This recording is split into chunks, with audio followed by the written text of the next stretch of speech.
All right, let's dive into the 5 steps to clear purpose. And this is what you'll do time and again, and it's super simple. Number one, you're going to select an idea or a project or concept. And for this guide, I'm going to be comparing 2 options, clear purpose versus simple 6 figures. And this will serve as an example of how the process works. And after the walkthrough, the worksheets are provided for you to do all of this on your own. But you're going to select an idea or project, or even just select, hey, I don't know where to go. But it must begin with a selection. Number two, you're going to work the words, and we're going to cover the tenets in the next video, but it's obviously an acronym: cause, love, energy, aptitude, return. And working the words means you're going to take each word into account for an overall decision. If you've got 2 ideas, you're going to be comparing them against these words. Third, you're going to answer the questions. A quest is obviously a search for something that's difficult to find or an attempt to achieve something difficult. And I think that's important because sometimes when we answer questions, at least I want to be super quick, and I'd love to be super shallow. I want it to be fast.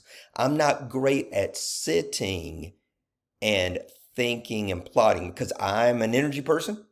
I want to jump right in. Those of you who are more, let's say, cerebral, you may not have a problem with this. Those of you who are more meditative may not have an issue with this. But for those of us who love to jump in with both feet and then find out that the water is boiling, this is especially for us. So it might feel a little bit heavy, but I want you to sit with the ask, and I want you to write your answer out by hand. You're going to see an example of that underneath the video when we're doing the walkthrough. So when you're thinking about this, you want to make sure that what's going on in your mind ends up on a page, because as long as you stay internal, it's going to be a challenge, because our mind creates more and more possibilities. It goes down different paths. It invents, it imagines, and it's hard to get clear internally. But when you put it on a page, well, there it is. I've got to face it. I've considered it. And there, behold, is the evidence of the inner workings of my mind. You'll see an example of how this works. Number 4, you're going to rate it on a scale. So after you answer the question, there is going to be a scale. Very challenging, right? 1 to 10. So a 1 is a complete no-go.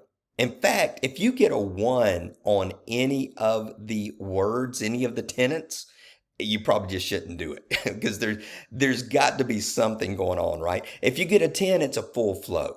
You know that this is it. Now then, for my excited people, for my passionate people, you especially have to slow down or everything is a 10. Truth is, everything's not a 10. I consider an 8 pretty close to 10 for me. I don't like the extreme 10, that special scenario. And I think in the walkthrough, you're going to see me give one thing a 10. But other than that, nothing's going to rank that high. Now, you may be a 10er. You may 10 everything. But for the purpose of this course, you need to dial it back a little bit. Now, those on the opposite extreme, the negative people, the people that everything's a 2 or a 3, you've got to raise your level up a little bit. You got to turn yourself up. While the hyperactives have to dial it down, you've got to turn it up a little bit and start to see possibilities. Don't talk yourself out of everything, and don't belittle yourself, especially when we get to aptitude. Don't beat yourself up. Don't get out there in comparison land.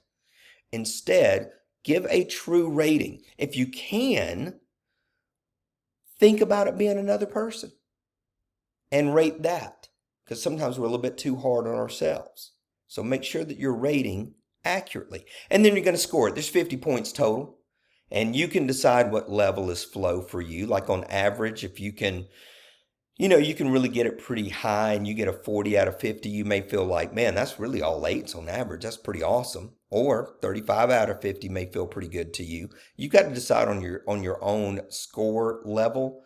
Again, I wouldn't expect a perfect 50-50, and there are some people that are going to teach that's the only way to move forward. I'm just not in agreement with that because I think it's very difficult to achieve, even though you can have great alignment. So when comparing between projects, It's as simple as the highest overall score, and that's what you're going to see with clear purpose and simple six figures. So that way you can determine what means the most to you. So again, the 5 steps. Number 1, you're going to select a project or idea. Number 2, you're going to work the words. Number 3, you're going to answer the questions physically and by writing those down on actual sheets of paper, not even just typing into a computer. I think writing is important. You're going to rate it on a scale, and then finally you're going to score it overall. So there you go, the high level walkthrough of the process.